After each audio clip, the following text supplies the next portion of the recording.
Hey everyone.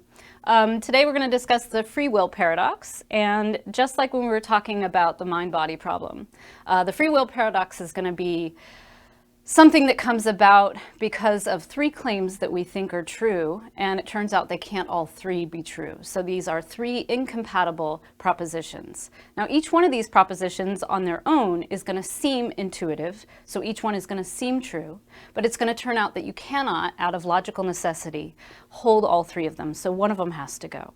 So what I'm going to do first is introduce the three propositions and say a bit about why we need to think that each of these are true. And then we're going to look at the consequences of rejecting one of each of these three propositions.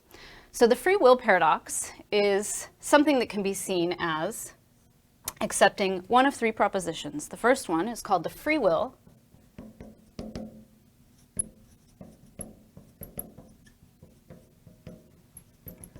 thesis. And the free will thesis is the pretty simple statement that agents sometimes act freely. And let me say just a couple of things about this. First, it's just that agents sometimes act freely, so they need not always act freely. It also doesn't say what agents are. So right now it could be humans. We think that human beings have free will. We think that they sometimes act freely. Some people think that dogs and animals and cats, that they have free will and they act freely. So it's just saying that agents, leaving it open as to which sort of beings those are.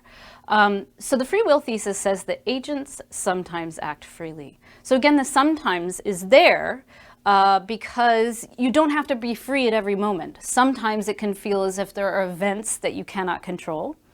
Sometimes it may be that you're not making a free decision at all. Maybe you're letting your heart beat on its own. Maybe you're breathing on your own. Maybe you're not taking any action and making a decision. So it's not that at every second you're choosing everything that's happening to you. Some things just happen as a matter of course because you are a being in the natural world, and laws of nature just sort of dictate what is going on with you, given that you are a creature in the natural world. But sometimes we think we act freely, and that's all that's needed to think that the free will thesis is true. If you think that there is at least one time in your life where you have acted freely, and you think that there is one time in someone else's life where they have acted freely, then you think that the free will thesis is true. So the free will thesis, again, is just that agents sometimes act freely. I'll get to why we think it's true in just a minute. Let me write the other two. So the second thesis is called the causal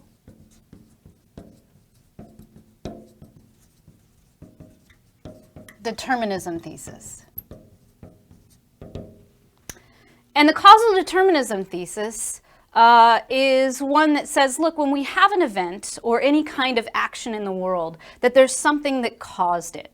So one way to write this is that every event is causally determined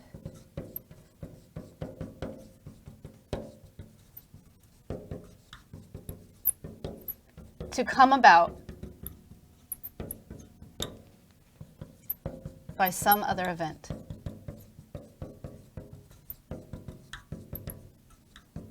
Another way to put this is that every event is caused.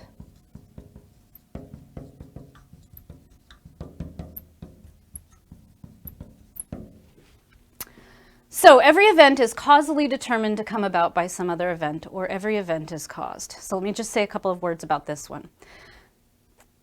This thesis just says that when we have an event can be anything. It can be the fact that I'm standing in front of you right now. It can be the fact that if I were to let this go, that it would fall. It can be the fact that you're sitting down and reading this screen or looking at me or whatever you're doing right now. Anything that's happening at all in this world, the causal determinism thesis says that every event, any of those things, was causally determined to come about by some other event. So the fact that you're sitting down and watching this right now is because maybe you have a belief that if you do, then you can get some information and pass this class. Maybe you have a desire to do well in the class.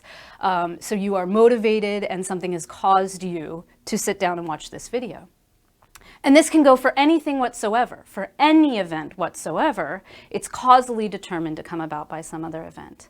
Now, I did say that this was like every event is caused. You might have some question as to, well, what happened to the very first event? So if I think that, look, I'm here right now, this is an event.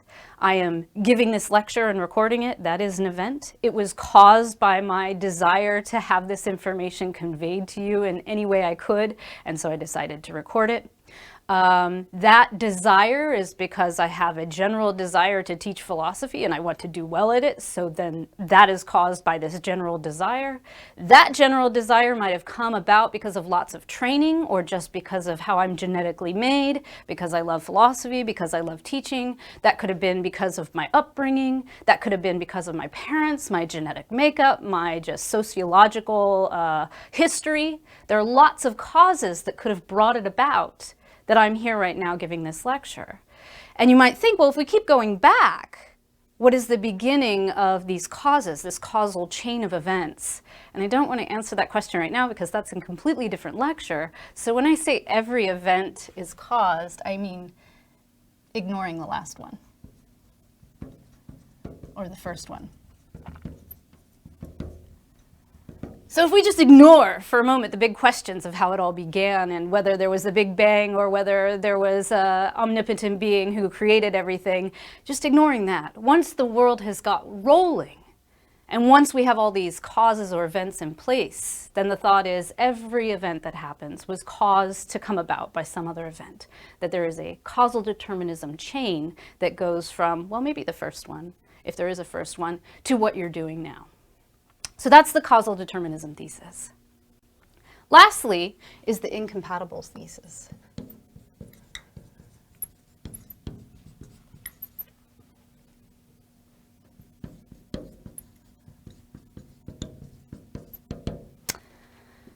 The incompatibilism thesis says the following: if you have one, you can't have two, and if you have two, you can't have one. So it says that 1 and 2 are incompatible.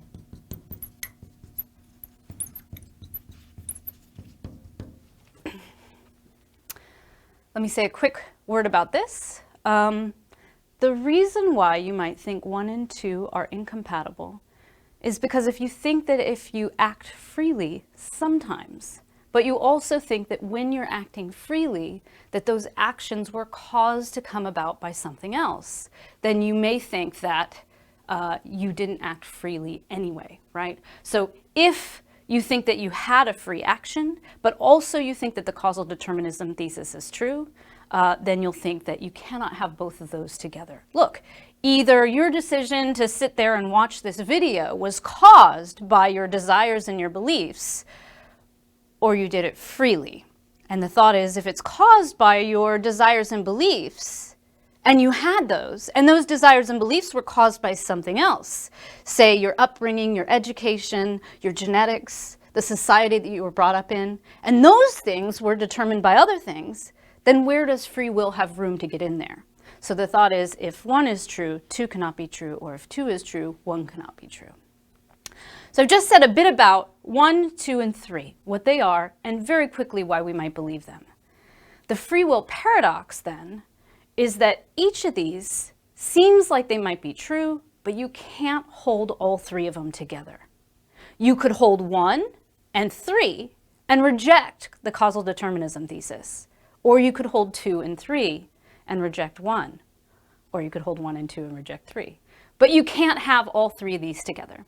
So the free will paradox is we have 3 intuitive theses, each of which seems true on its surface, but they can't all 3 be true.